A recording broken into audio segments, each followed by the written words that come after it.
Welcome to Sex Talk with Natasha. This is Natasha Helfer Parker. We are having a heavier topic than usual today, but a really, really important one that I want to continue to address over and over again at different intervals, and that is understanding responses to sexual trauma. And so we'll be hitting that pretty soon here in a minute. We have a lovely guest, Leslie Ann, to join us tonight. Just a few words about Sex Talk with Natasha. First of all, if you've been noticing... Natasha, can I just interrupt you for just one second? The screen on Facebook is tilted. And so I think all of our Facebook friends are seeing a sideways image. Then I'm going to have to start it over. Okay, hang on, Facebook. We'll be right back. Sorry about that, but it will not do it. Okay. Let's see if it'll do it now. All right, it should be the right direction now. Okay. So I'll just keep that one up. It'll be shared and done, but I'll keep on going on this one. Okay. You don't have to start over. All right, so Sex Talk with Natasha, what the heck is it? It's an online subscription where you get access to hopefully what you would consider a lot of valuable things. One is access to an ASEX certified sex therapist, which is myself, through a community page, through email messages, plus you get a lot of my just, information that I'm sharing almost on a daily basis. Granted, this last week I've been on vacation and work business trip, so hasn't been quite daily, but usually on any given week it's daily, and daily actions are meant to be small little snippets of information that you can apply either right in a meditative or contemplative moment in your day-to-day life, or something that you can use that week or something along those lines. It's kind of short term, because my philosophy is that sexual journeys are ongoing, and most of us have been harmed by some level of something sexual, whether it was poor sexual education, religious shame, sexual trauma like we're talking about tonight, unrealistic expectations, just all kinds of stuff kind of tends to mess with people's sexual journeys. And so I don't see that as something that we're going to fix overnight. And I think a lot of what is helpful to good, satisfying, pleasurable, healthy sexual encounters is seeing your sexuality as something that's worthwhile to invest in, and also something that will be an ongoing thing. So that's what we're trying to offer here at Sex Talk with Natasha. And we do that through these weekly Facebook Live events where you have access to me as a guest if you're willing to come on. We also share blog posts, webinars, just all kinds of resources and information, homework assignments. There's like audio, little tidbit things that you can listen to, just a bunch of information. So hopefully you're finding it useful enough to be willing to subscribe. We're trying to keep it low cost and effective for you. And I'm going to turn it over to Ashley Pacini, who's our producer. Thank you, and welcome everybody to tonight's episode. We're excited to have you all here. Just for those that are just joining for the first time, it's an hour-long program that we do. And this, like Natasha said, this is a great way to get some really good start on having access to a certified sex therapist. And so we want to give you guys what you want out of this. So please, so the program is an hour, and the first 20 minutes or so is Natasha giving us some education on the topic, which is always useful. And then the next 20 minutes or so, we're going to bring our guest on. And then the last 20 minutes, we're going to leave the episode open to you guys to ask questions. We really want you, like I said, to get whatever you can out of this. This is for you. We're here for you guys. So please feel free to send in questions, and we'll get to them at the end. The first half an hour is free on Facebook. We want to make sure that you guys do have access to, anything that we can do.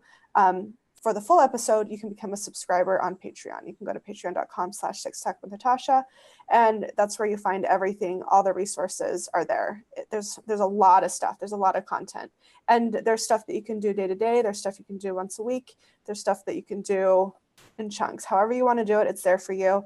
If you want to go to the website sextalkwithnatasha.com, we have everything listed in an organized way, because sometimes the content can get a little, there's a lot of it. And so I don't know if messy is the right term, but it's hard sometimes on some of these platforms to kind of sort through it. So we have some easy ways where you can go straight to the content that you want.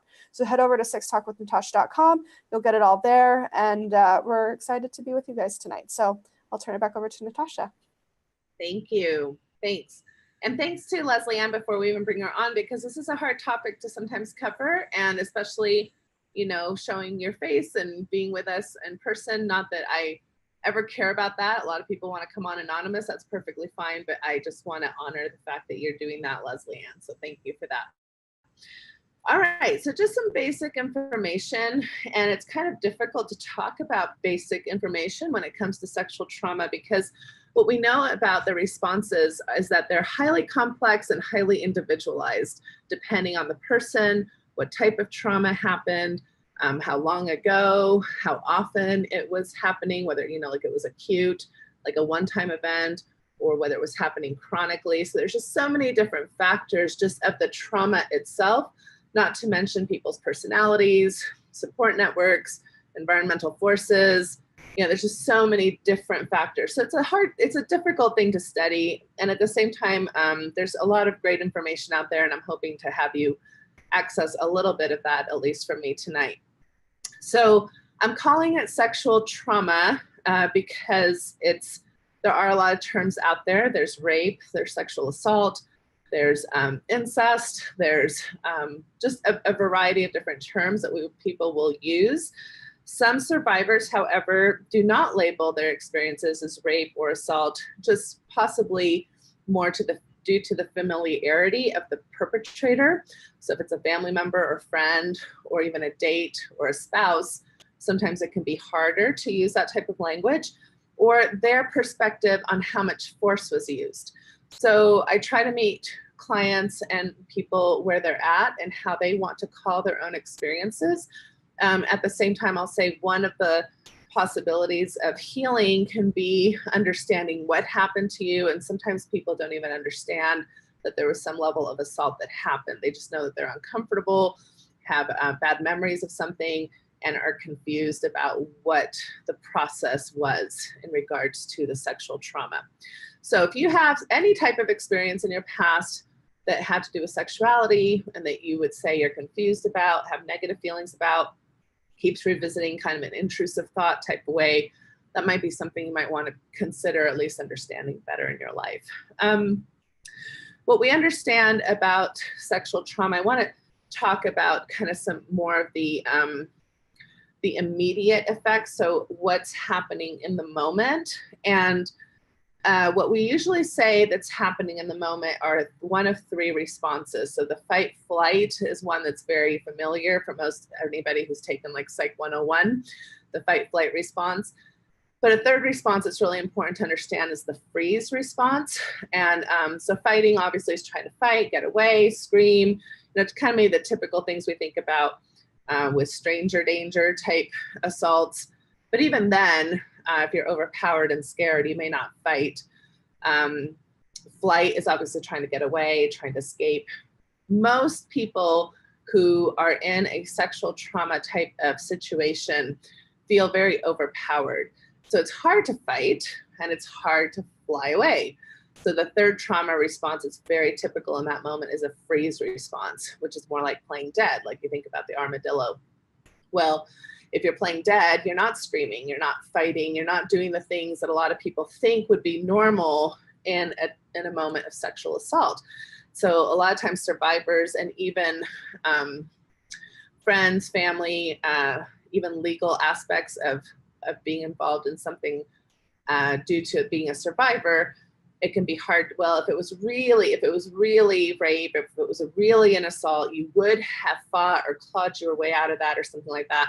That's actually not true at all. So that's one of the huge myths of how people respond in the moment to sexual assault. Now, what we know about how people respond long-term has a lot to do with the age of when the assault happened.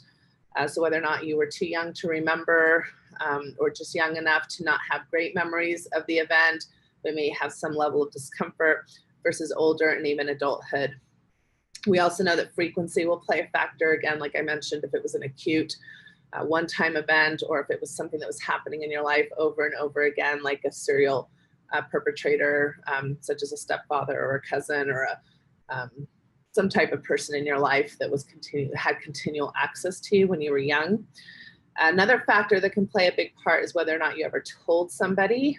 And following that factor is if you told somebody, whether or not you were believed. That makes a huge difference in the prognosis of your effects. And then after that, we would say availability of social support and resources. So again, the more of those you have, probably the better the prognosis. But even with all of that, we know that some people can deal with repercussions of sexual trauma for weeks, for months, for even years.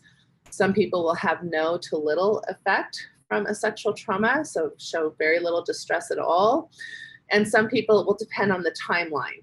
So at a certain point, maybe they had a lot of distress at the beginning, but over time it just kind of naturally gets better.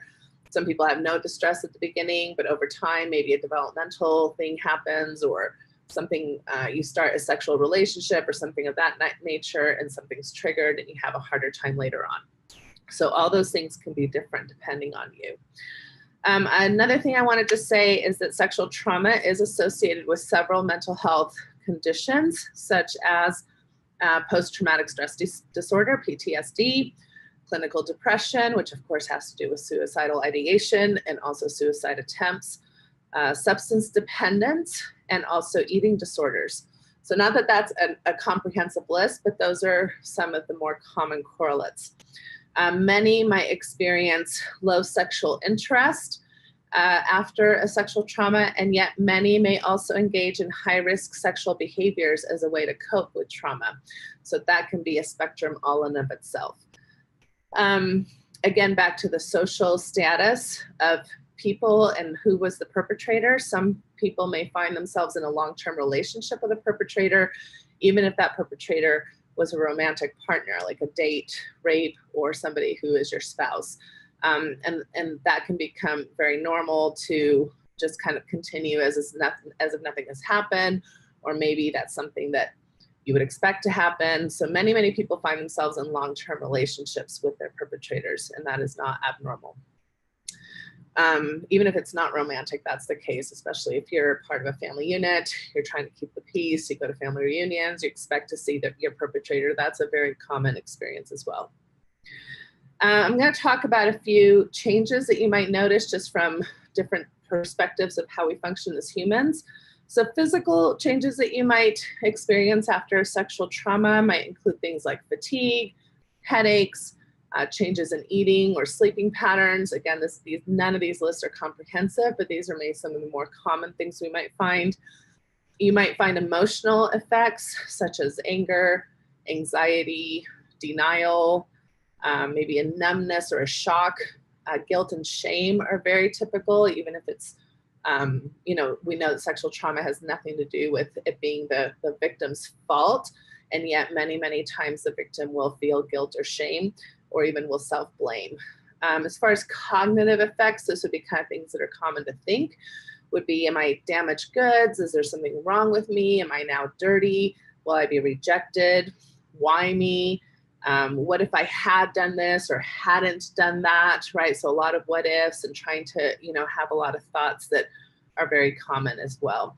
And then social effects might include things like difficulty with your sexuality, enjoying your sexuality with a partner that you want to have sex with, even discomfort around other people socially, maybe fear of being alone, at the same time, maybe withdrawal from activities that you enjoy doing, kind of hunkering down into yourself.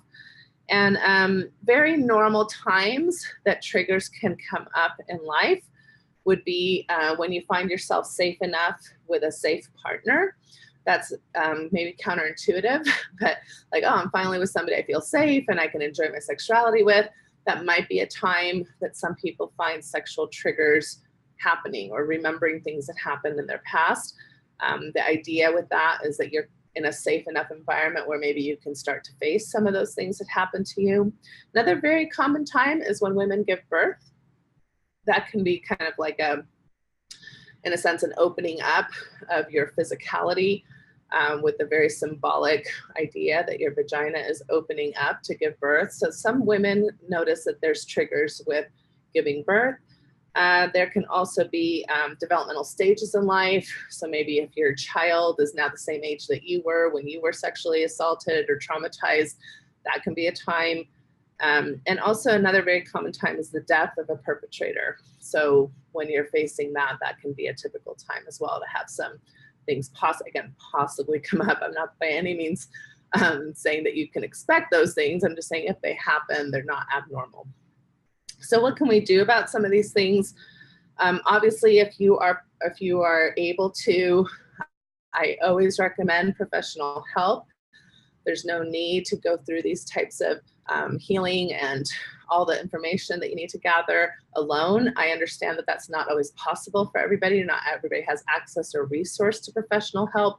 But if at all possible, even if you have to ask, your church or your family or somebody to help you financially, that would be very helpful. And also there are a lot of usually community resources that are low cost that will help sexual trauma victims. So if you can, look at your local community and access some of those things, that might be something that you can tap into. We want to obviously focus on the goal of sexual pleasure, sexual desire, and sexual intimacy, if that's something that you're interested in or want in your life. So again, not feeling like this is irreparable or something that you can't necessarily enjoy a sexual life because you have a history of sexual trauma. You probably need to be willing to experience some of the negative emotions associated with sexual trauma. A lot of times those intrusive thoughts come in and the first thing we want to do is just shelf them and not pay attention to them because they're so flipping uncomfortable and scary to feel. So there's probably some level of needing to lean into that pain and accept that before you can kind of go through it. And that's why it's important to really access professional help that can help you with that, have resources in place that will support you through that, learn relaxation, mindfulness, meditative techniques that also can help you in those moments. And if at all possible, having partners being willing to be part of the healing process can also be very helpful. So if they can also go to see the therapist or the professional who's helping you with you at times, I'm not saying every time, but that they're involved kind of in the teamwork of it so that they're understanding what their role should be in all of this, which shouldn't be the caretaker. So just to give you that little hint. And then the last thing is just to be able and willing to access sex positive, comprehensive adult sexual education, because as we know with most issues, education is extremely powerful tool so that you know what's normal and what to expect and not be so, apt to self-blame or have misinformation or myths that are actually damaging you. All right, so that's a very comprehensive yet packed list of information. And if I didn't mention something that you are particularly going through, that's perfectly fine. This was not meant to cover everybody's situation. So with that, I'd love to bring on our guest so that we can see in particular what she is dealing with and what questions she wants answered. Thank you. Thanks for having me. It's great to be here and to speak with you. So many things that you brought up have sparked questions or comments that I'd love to make. So I hope I can touch on a lot of those things. Good. Yeah, I'm Leslie, and I am a sexual assault survivor. I have a couple of different experiences, and in speaking to other women who have gone through similar things, I think that can be typical to have several different experiences. And they were all kind of in the same time period for me as well. So I thought that was interesting when I was sort of doing personal inventory and trying to heal from some of these experiences. I've kind of strung that together as taking place at a certain point in my life, which I'm still trying to navigate the meaning behind that, I guess. Okay. how comfortable are you sharing some of that timeline with us? Or Yeah, for sure. Those experiences started definitely in college.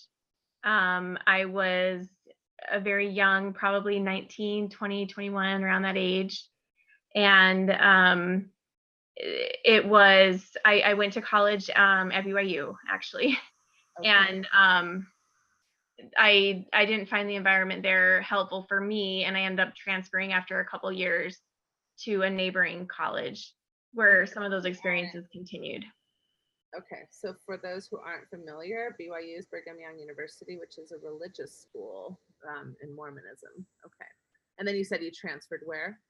I transferred just to a neighboring college. At the time, it's Utah Valley University. Oh yeah. Mm-hmm. Yeah, so it's like right down the road from BYU.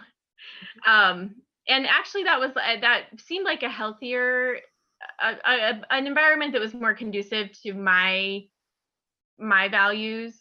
And it was better for me as far as the educational setting, I feel like.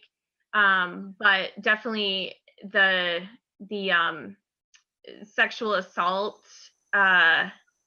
experiences were still there. Yeah.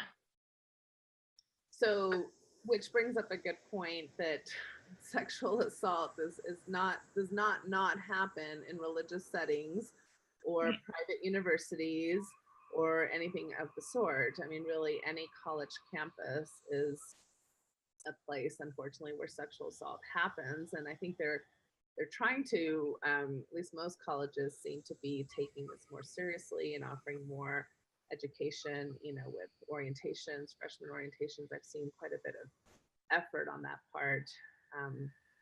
Right. Like it's been a little bit behind the times, but I think also is making some concerted efforts here recently anyway. Yeah, I've noticed that too, and I'm very supportive and happy about that. One of my experiences that I continue to struggle with, and it's not even the most severe, but I continue to struggle with it because of my own response, which I'll explain in a minute. But maybe I should preface this with a trigger warning if anyone needs that. But I had been dating off and on a guy, and we had a good friendship. It was, he felt like a safe person, and we had watched a movie on my couch in my apartment, and I had fallen asleep actually. And I woke up, I don't know how long it was later, but I woke up to him assaulting me and taking liberties with me. And in that moment, I had froze. It was a freeze response for sure, but it wasn't fear, and it wasn't I felt in danger. It was just paralyzing freeze. I can't do anything. And after that initial response, I remember thinking, okay, I can't say anything to him because I don't want to embarrass him.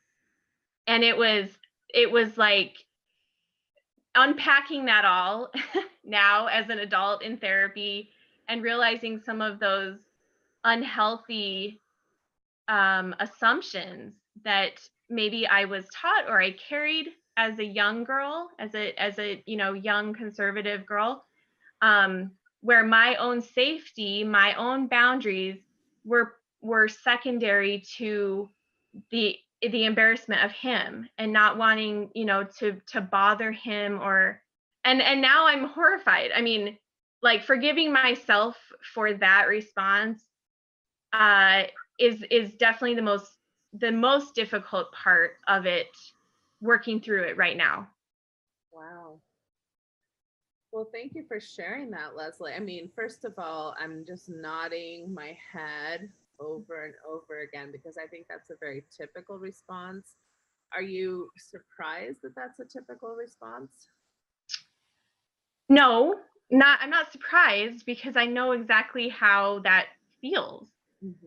Mm-hmm. Yes, there's several factors I think that go into that, right? So first off is we've been told that perpetrators are scary people. Scary people, not the guy you have a crush on, not your favorite gym teacher, right? Or not it's like, you think that you're going to be weird, like protecting yourself from a very scary individual. So you have feelings for this perpetrator. You like this perpetrator. And as women in particular, especially in conservative cultures that tend to be religious, a big part of the identity of a woman is to be a caretaker, to be a comforter, to be a helpmeet, to be kind and lovely and nice and quiet, right? So none of those things really help you in a scenario where you're being taken advantage of in that way. And because he doesn't meet that scary kind of definition, then it's very hard to react to him as if he's a scary individual, because he probably, I'm guessing, was a college student with you, probably had some rapport, probably, people in the community liked him just like you liked him. So I don't want to ruin his reputation. I don't want to be embarrassing. I don't want to. Wow, that's a lot for you to be dealing with in like nanoseconds, minutes, and then trying to figure out what to do with all that information afterwards. Did you continue to date this person? No, I didn't label what had happened because I didn't really have the language for it, and I just couldn't go there to call it sexual assault. It just felt so weird, and it wasn't even a thought, to be honest, to call it that. But I knew that something felt yucky inside me. That's all I can describe. It just felt really bad, and so I didn't see him again.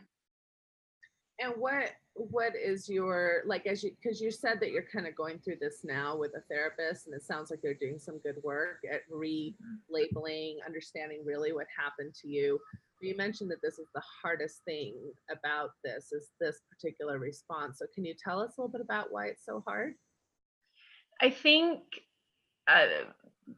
working on forgiving myself for, I look back, and like sometimes I'll visualize the girl that was there, and I'll talk to her and do that like healing work.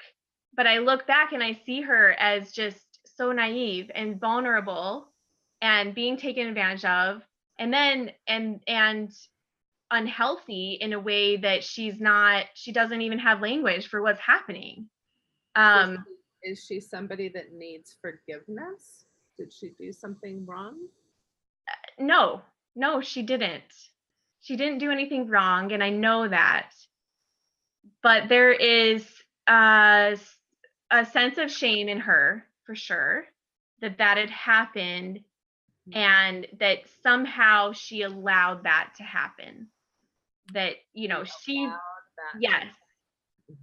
that she didn't, she fell asleep, in a vertical position, or, it was past curfew or whatever. And consequently, when I did finally share this, and another experience that I had that I'll share in a second, but when I finally shared those experiences for the first time, with a person who I was in a committed relationship with for a long period of time, I don't want to get too detailed there, but when I did first share them with someone I loved deeply, his response was also, what did you do to make him think that he could do that to you? Like, what were you wearing, and what, and like, sometimes I think that even his response was just as traumatizing as going through the original trauma, because it was so unhelpful and blaming and shaming, it felt like. I want people to really listen to what you just said, that their response was pretty much almost or just as bad as the original trauma. And I don't think a lot of people understand that. And that's why it's so important that we all educate ourselves on these issues. Because even when you say, I allowed this to happen, that's very self-shaming language, as I'm sure you're learning. Right. Right? I feel like I allowed it.